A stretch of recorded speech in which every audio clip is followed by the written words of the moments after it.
በስመ አብ ወወልድ ወመንፈስ ቅዱስ አሐዱ አምላክ አሜን። በስመ አብ ወወልድ ወመንፈስ ቅዱስ አሐዱ አምላክ አሜን። በስመ አብ ወወልድ ወመንፈስ ቅዱስ አሐዱ አምላክ አሜን።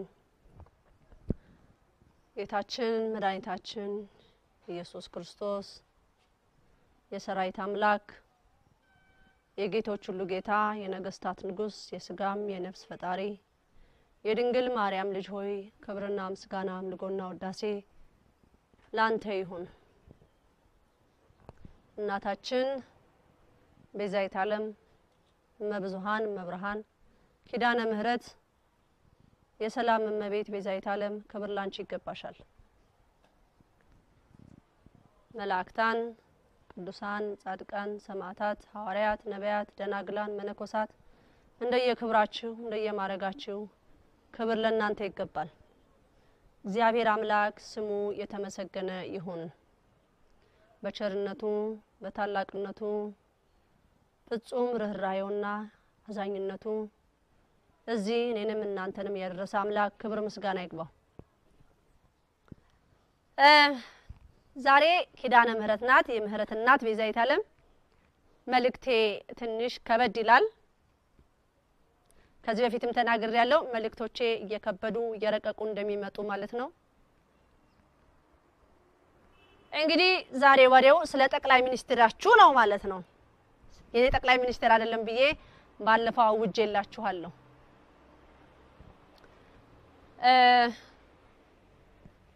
ጥሩ ነገርም መልእክት አለኝ። ትንሽ የሚያሳዝን እና እጅግ ደግሞ ውስጥን የሚያቃጥል መልእክት አለ ማለት ነው። አብይ አህመድ በዚህ በስልጣን ጊዜው ላይ ምን እየሰራ ነው? እህተ ማርያም እምትዩ ነገር እንዲሆነ እኔ አሁን እኔና እናንተ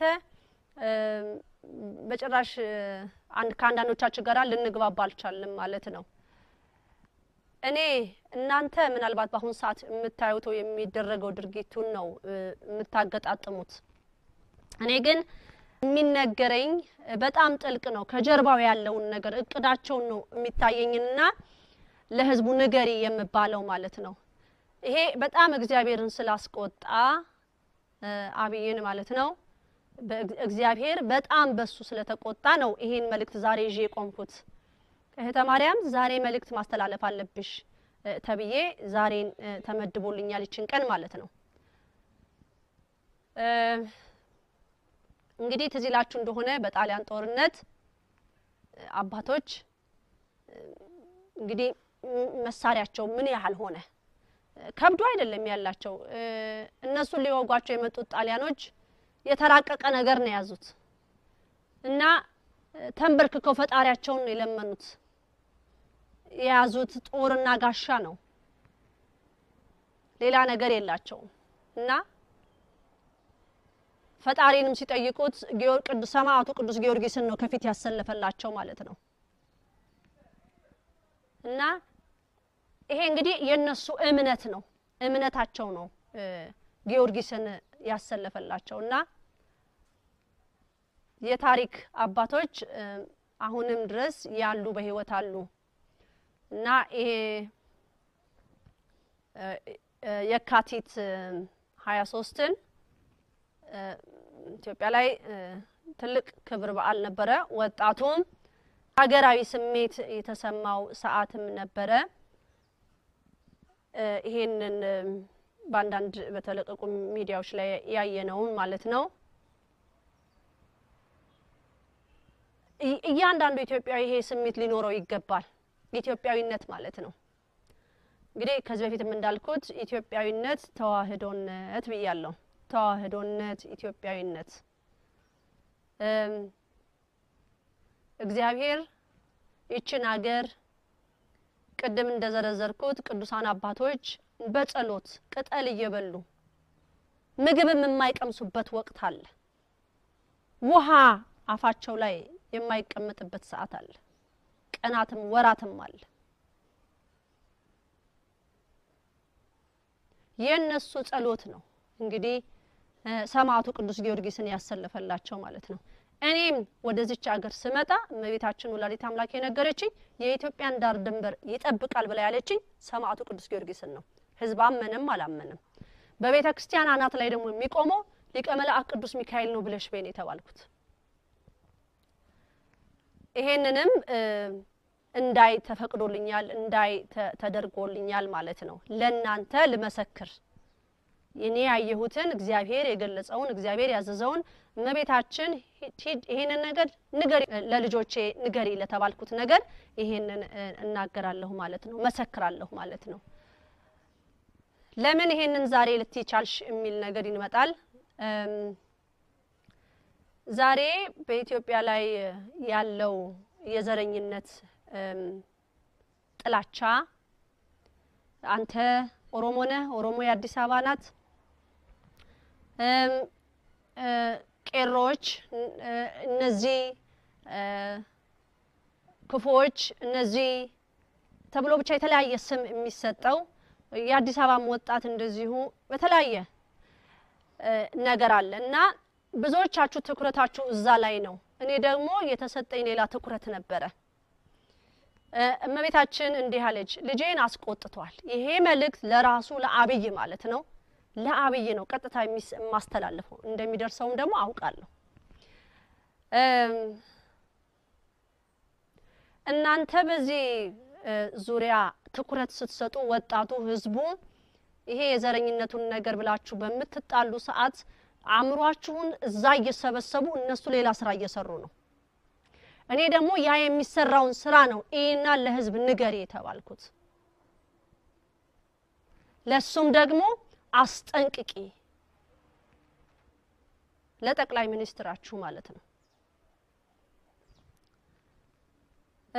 አባቶች ያስከበሯትን ሀገር እሱ ለጀርመኖች አሳልፎ ሊሰጥ ኃይለኛ እንቅስቃሴ ላይ ነው ያለው አብይ አህመድና በታች በስሩ ያሉት ማለት ነው ስለዚህ ለማን መገርሳን በተመለከተ ደግሞ እውነት እንግዲህ መቤታችን እንዳለችኝ እሱንም በማያቀው ነገር ነክሮብኛል ነው የምትለው ግን አሁን ከዚህ ነገር እንዴት ነው የሚወጣው ይሄ ነገር አሁን በስልጣን ደረጃ ላይ ያላችሁ ሰዎች የምታቁት ሹክሹክታ ለርስ በርስ እዛው ውስጥ ማለት ነው ለህዝቡ ይፋ ያልተደረገ ነገር እኔ ነኝ አሁን ለህዝቡ ይፋ ያደረኩት ያለሁት ጀርመን እንዴት እየሮጠች እንደሆነ ማለት ነው አገሪቷን ልትረከበን ማለት ነው ባንዲራዋ እየተውለበለበ ነው በመኪና ላይ በጣም በስተዋል ሰሞኑን ያለችኝ የተከታተልኩኝ ማለት ነው በዚህ ቪዲዮ ላይም የጀርመንን ባንዲራ ኤክስ አድርጌ አስቀምጬላችኋለሁ ማለት ነው መቼም የጀርመን ባንዲራ በኢትዮጵያ ላይ አይውለበለብም እኛ ኢትዮጵያኖች ነን እንጂ ጀርመኖችም አይደለንም አልነበርንም አንሆንም ብለሽ በዩ ለአብይ አህመድ ተብያለሁ ኢትዮጵያ የነጭ ተገዢ አትሆንም መቼም አልነበረችም አትሆንም ተብለሃል ህዝብ ግን በአሁን ሰዓት ስለቤት ነው ሩጫችሁ ከቤት እየተፈናቀሉ ይሄ የሚደረገው ነገር ትኩረት እንዳትሰጡ እየተደረገ ነው በአገራችን ላይ ምን እየተከናወነ ብላችሁ እንዳትሉ ይሄ የጭንቅላት ጨዋታ እየተጫወቱ ነው ብለሽ በእኔ ተባልኩት ሩጫ ላይ ናቸው አገሪቷን ለማስረከብ ግን ጠቅላይ ሚኒስቴር እኔ ባንተ ጭንቅላት ላይ ቆሜያለሁ ይሄ ነገር አይፈጸምም መቼም ኢትዮጵያ በጀርመን አገዛዝ እንደማትገዛ አስረጅው አሳውቂው አስምሪበት ጭንቅላቱ ላይ ተብያለሁ ጭንቅላት ላይ አሰምርልሃለሁ ማለት ነው ህዝብ ቤት ተነጠቅኩ ይያለ እናት ልጆቿን ይዛ መንገድ ላይ እየተዘረረች ሌላ ስለ ሀገሯ እንዳታስብ አገር ላይ ምን መጣ ብለው እንዳይሉ ህዝቡን ወጥረው ይዘውታል ግን ጀርመን ደግሞ በኃይለኛ ሩጫ ላይ ናት የእህተ ማርያም ስራ ደግሞ በአደባባይ እየተናገሩ የነሱን ስራ ማክሸፍ ነው ማለት ነው። መብርሃን ወላዲተ አምላክን እንዲህ ብዬ ጠይቄያለሁ እኔ በጸሎት ማለት ነው። ብዙዎች ስለምጠይቁኝ ስለነበረ ይሄ በጎሳ ያለው ጦርነት ከሌ ተነስቼ ጦርነት ከፍታለሁ አንድ ብሔር ተነስቶ ይሄን አደርጋለሁ ለሚለው እባክሽ ጸሎት ያዢ ብለው ያሉኛሉ። ጠይቄያለሁ። መቤታችን እንዲህ ብላለች እህተ ማርያም አለች 3 ቀን በኢትዮጵያ ላይ ጦርነትን ከፍታለን ብለው ለሚሉ 3 ቀን አለች 3 ቀን ከ3 ቀን በላይ አልተባልኩም 3 ቀን እንደ ባቢሎን ህዝብ ቋንቋውን ደበላልቅባቸው ብለሽ ጸሎት አድርጊ ተብያለሁ። ቋንቋውን ደበላልቅባቸው ለክፋት የቆሙትን እንዳይግባቡ አርጋቸው ብለሽ ጸሎት አድርጊ ተብያለሁ። ፈጽሜያለሁ። አሁን አንድ የምስራች ያለኝ ምንድነው አብይም እንዲሰማ ስለምፈልግ ይሄን ነገር አሁን ይሄ የጎሳ ልዩነት አለ በአሁን ሰዓት ኢትዮጵያ ላይ ማለት ነው። ይሄ ነገር ይቆማል። ዘረኝነት ኢትዮጵያ ላይ ይቆማል። ለብዙዎቻችሁ እንዴት ልትሉ ትችላላችሁ? የእግዚአብሔር ስራ ረቂቅ ነው። ህዝቡን አንድ የሚያረግ ነገር ይመጣል። ሰይጣን ለክፋት ያነሳዋል፣ እግዚአብሔር ግን ለመልካም ይቀይረዋል። አንድ ብሔር ግን ይለያል ያ ብሔር ግን ከሌ ነው ብያል እናገርም ያ ብሔር ግን ትንቢት አለው። ትንቢት ይፈጸም ዘንድ ግድ ነው። ምን ነው ከዚህ ዘር ባልመጣሁ ብሎ የሚልበት ቀን ይመጣል። ምን ነው ይሄን ቋንቋ የተናገርኩበት ቀን ብሎ የሚልበት ሰዓት ይመጣል ተብያለሁ። ሌላው ብሔር ግን በአንድነት እንደሚቆም ማመን ያቀታል። ግን ይሄንን የማይፈልጉ በፖለቲካ ደረጃ ውስጥ የተቀመጡ በጣም ብዙ አሉ። አይፈልግም። ሁላችሁም እርስ በርስ እንድትብላሉ ነው። ግን የአብርሃም አምላክ አንድ ትሆናላችሁ፣ በኢትዮጵያ ላይ ሰላም ይሰፍናል፣ አንድነትም ይመጣል። እንዳልኳችሁ ይሄ አንድነት በአንድነት የሚያቆመን ነገር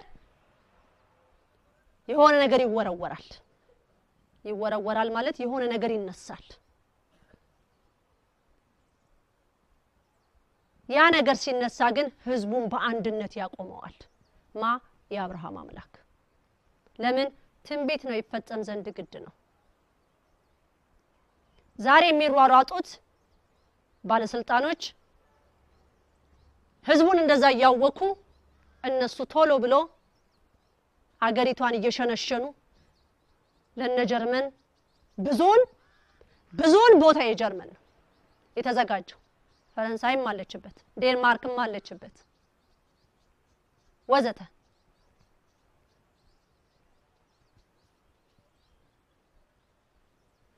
ግን አትችልም። አብይ አህመድ አትችልም።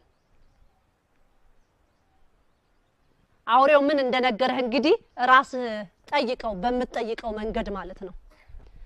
አሁን ብዙዎቻችሁ አይ አብይ ከአማራ ወገን ነው፣ አይ አብይ ከኦሮሞ ወገን ነው፣ ከትግራይ ወገን ነው። እሱ ከማንም አይደለም። እሱ ከነጮቹ ወገን ከአውሬው። ለምን አላማ አለ። አንድ ጊዜ መምህር ግርማ ምን ብለው ነበረ? ምን አሉ? ነጭ መሰላል ይዘረጋላችኋል አሉ። መሰላል ይዘረጋላችሁና ያንን መሰላል ተወጡታላችሁ አሉ። ተወጡታላችሁ። ከዛ መውጣታችሁን ካወቁ በኋላ በመጋዝ ይቆርጡታል ብለዋል። ከዛ እንዳለ ፍንግል ውድቅ። ይሄ ለባለስልጣኖቹ ነው የምነግራቸው። ፍንግል። እኔ ደግሞ ስፒል ነው ያስኩት። ስፒል ትንሽ ስፒል እዛ እናንተን የተነፋ ጎማ ላይ አስቀምጧችኋል መሰለኝና እሷን ጠቅ ብቻ ማድረግ ነው፣ ሌላ ምንም አያስፈልግም። ስፒል አልኳችሁ። ጠቅ አርጎ ዞር ነው ይተነፍሳል። ትተነፍሳላችሁ ትቢታችሁም ይተነፍስላችኋል እንደው አብያን ነገር ልጠይቅህና ለአገርህ የምታደርገው ነገር ነገ ልጆችህ ምን አባታችን ምን ታሪክ ሰራ ብለው ምን እንዲሉ ፈልገህ ነው የኛ አባት ኢትዮጵያ ለጀርመን አሳልፎ ሰጣት ጀግና ነው እንዲሉ ነው ውርደት ነው ላንተ ውርደት ነው ይሄን ማንም ማያውቅም እኮ የኢትዮጵያ ህዝብ በቤት ላይ ይሯሯጣል ያለው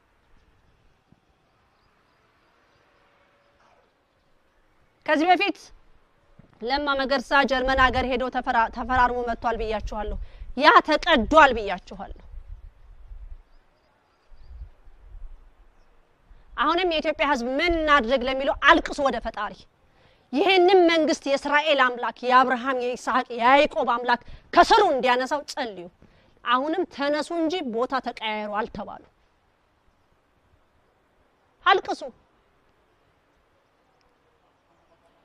ሌላው የአማራ ክልል አስተዳደር ደጓ አንዳርጋቸው ሀረ ፈጠን በጣም ደስ ይላል እንደዚህ ነው ፈጠን ብሎ ባንዴ ወረድ ግን አሁንም ተከታው ይሄድከው አይሆንም ለአገሪቷ አይሆኑ ጠቅላላ ነጋዴዎች ናቸው የታሪክ ነጋዴዎች ናቸው ከደጉ አንዳርጋቸው በታች ያሉት አራቱ ባለስልጣናት የታሪክ ነጋዴ ከሱ ጨምሮ ማለት ነው የታሪክ ነጋዴዎች ናቸው እነሱም እንደዚሁ ጀርመን ነች ባህር ዳርን እየሸነሸኑላት ነው ያሉት አይሆንም አይቻልም ተብላችኋል ወይ ጉድ እንግዲህ ምን ይደረግ ጥቅመኛ ሁላ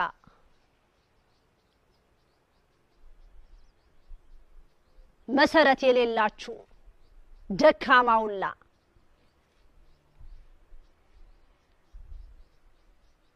የእናንተ ፊደል መቁጠር ምን አመጣ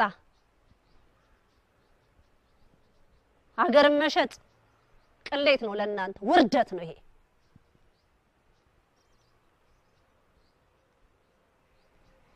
ኢትዮጵያዊነት ተዋህዶነት 4 ነጥብ ዘጋው አገሪቷ ቃል ኪዳን አላት እውነት እኔ ባለስልጣኖች መቼም ልጆች ያሏችሁ እንዴት አርጋችሁ ጭንቅላታችሁ እንዴት እንደሚያስብ እኔ አላውቅም ምን ቁም ነገር ሰርተህ ነው ልጅህ የሚያስታውስክ ምን ታሪክ ሰራ ሌላ ደሞ አለኝ ዛሬ ባለስልጣኖች ጭንቅላት ላይ ነኝ ያለሁት ጦርነት ምንድነው ሚሳኤል አለኝ ነው ያለው እንትና ደብረ ጽዮን ሚሳኤል ነው ያለ ጀት ምናምን አረባ ከዛ ቁጭ አድርገው ላይ ያለውን 5 አይነት በሽታ ተቋቋመው እሱን ተዋጋ መጀመሪያ ላይ ያለውን 5 አይነት በሽታ ደረድርልሃለሁ የበሽታዎችን አይነት ያን በሽታን ታከም መጀመሪያ የረሳኸው እንደ ዛሬ 7 አመት ልትሞት ነው ተብሎ ተነግሮህ ተንበርክከ ስታለቅስ አልነበረም ወደ ፈጣሪ ከዛ ምን አሉ ነጮች አረ በሽታው ድኖልሃል አሉ መሰለኝ አይ አልዳነም አረ መግል እየፈጠረ ነው ቆስሏል ሽታ በሽታ መጥቷል ሆድ ውስጥ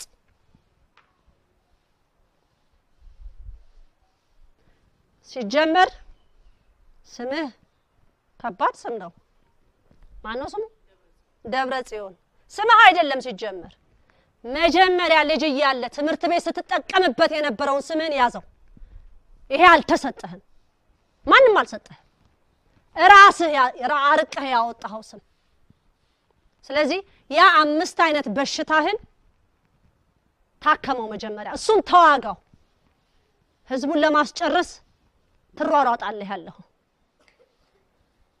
አንተንም ስፒል ነው የሚያስፈልግ ሌላ ያስፈልግህ ጠቅ ቁጭ ያ 5 አይነት በሽታህን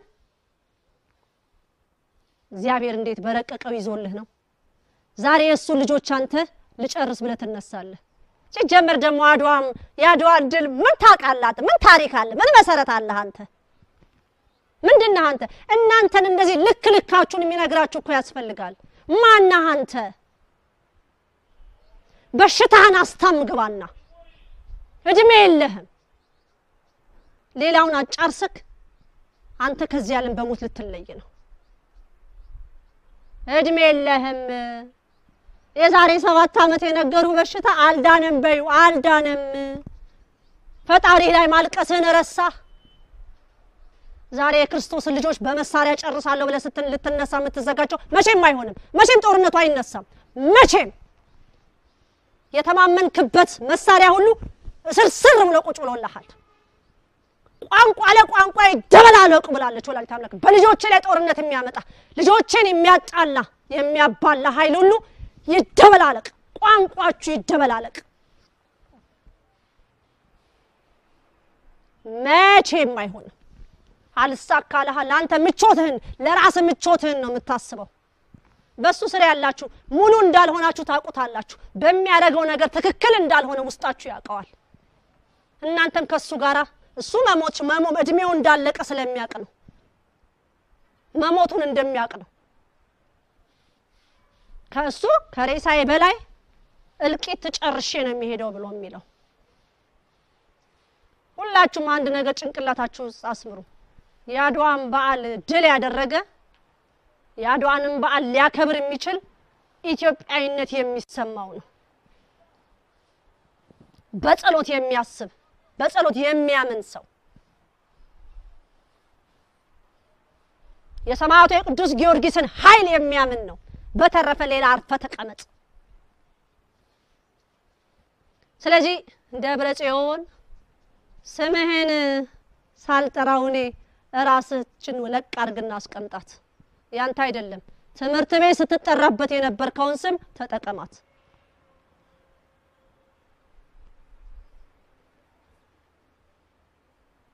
ማቲያስ ካባ ሳይሆን ያሸከመክ እዳ አሸክመዋል። ትከሻህ ላይ ፈተና አሸክመዋል። ላይ በሽታ ከበሽታም በሽታ ጭንቅላት ላይ ጭኖብሃል። ተዋህዶ እንደዚህ አይነት ስርዓት የላትም።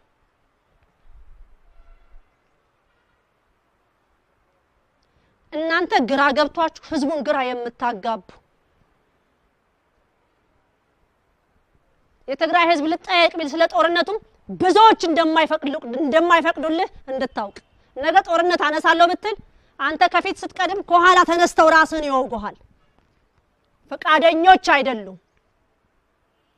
ይሄ አንተ ብቻ ነው።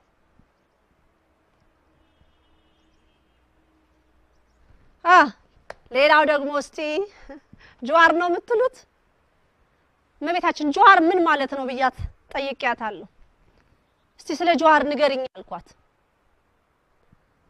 አሁን ጀዋር ማለት ምን ማለት ነው ብላችሁ ህዝቡን ብትጠይቋቸው በአረብኛ እንዲህ ነው ይሏቸዋል፣ በኦሮምኛ እንዲህ ነው ይሏቸዋል፣ በሰማይኛ ደግሞ የሰይጣን ልጅ ማለት ነው ብዬ እነግራችኋለሁ። ምን ችግር አለ? የሰይጣን ልጅ ማለት ነው ጀዋር ማለት።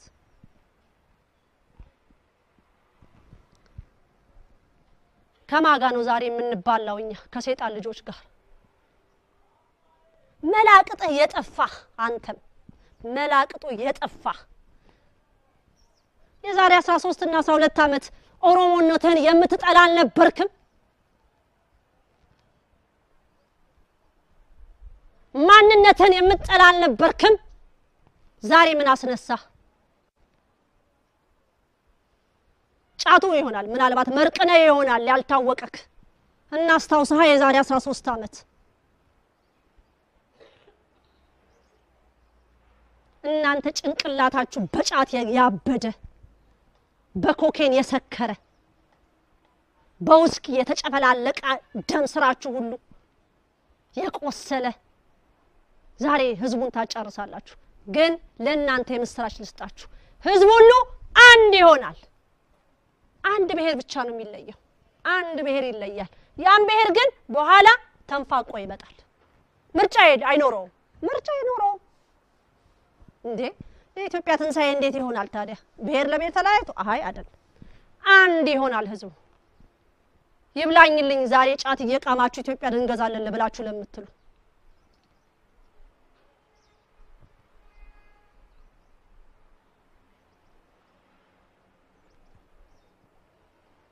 ዛሬ ደስ የሚል መልእክት ነው በእውነት እኔ ተመችቶኛል እንደዚህ አይነት መልእክት ደሞ አሁን ፎቀቅልለው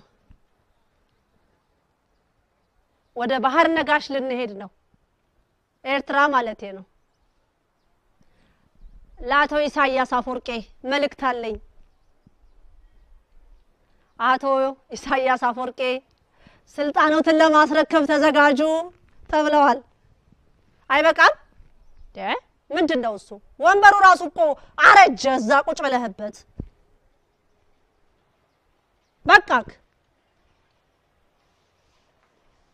በቃ ምን ካንተ ስርም ያሉ በቃቸው እድሜያቸው ሄደ ምን ሊሆኑ ነው እዛ ምንድነው የሚባለው አንበሳ ሲያረጅ የምናምን መጫወቻ ይሆናል መጫወቻ እንዳትሆን ቶሎ ወረድ ከወንበር ፎቀቅ ወረድ የተባለው ነው መነግርክ ልብ ድካም አለብህ አይደለም እንዴ አስታማሱም በቃ አሁን ግባና ታም ራስን አስታም ሄድ ቤተክርስቲያን አልቅስ ንስሐ ግባ ላጠፋው ያሳለፍከውን ጊዜ በሙሉ ማለት ነው ያንተ አንድ ጥሩ ነገር ምንድነው ብላለች እመቤታችን ከዚህ ከነጮች ጋራ ምንም አይነት ቀረቤት አይፈልግም ማለት ደሞ በዚህ በኩል ሲያጠፋ ከአረቦቹ ጋር አለች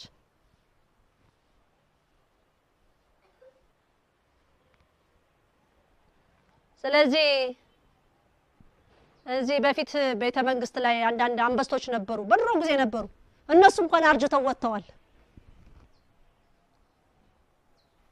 እኔ ወደፊትም አንበሳ አረባለሁ ብዬ አስባለሁ እድሜና ጤናውን ይስጠን አንበሶቼንም በያቅጣጫው እመራቸዋለሁ ብዬ ተስፋ አረጋለሁ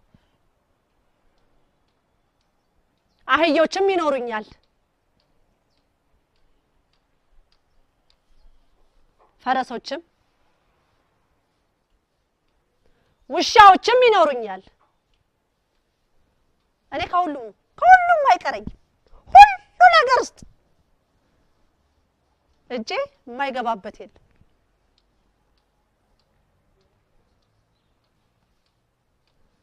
ስለዚህ አቶ ኢሳያስ አፈወርቄ እስቲ ለዘመናት የተቀመጡበትን ወንበር ዞር ብለው ይመልከቱት ተበልቷል በቃኝ እያለ ነው ወንበሩ ራሱ ስለዚህ ስልጣኖትን የሚረከብ ይመጣል ስለዚህ ይዘጋጁ ደስ ይላል እንደዚህ አይነት መልእክቶች በእውነቱ ከወደ በጣም ነው ደስ የሚለው እንግዲህ ጀርመኖች ሩጫ ላይ ናቸው ብያለሁ ሰፋ ያለ ስራ ነው ያላቸው የኢትዮጵያ ህዝብ ንቃ ከተኛህበት ንቃ ወደ ጸሎት ግባ መፍትሄው ጸሎት ነው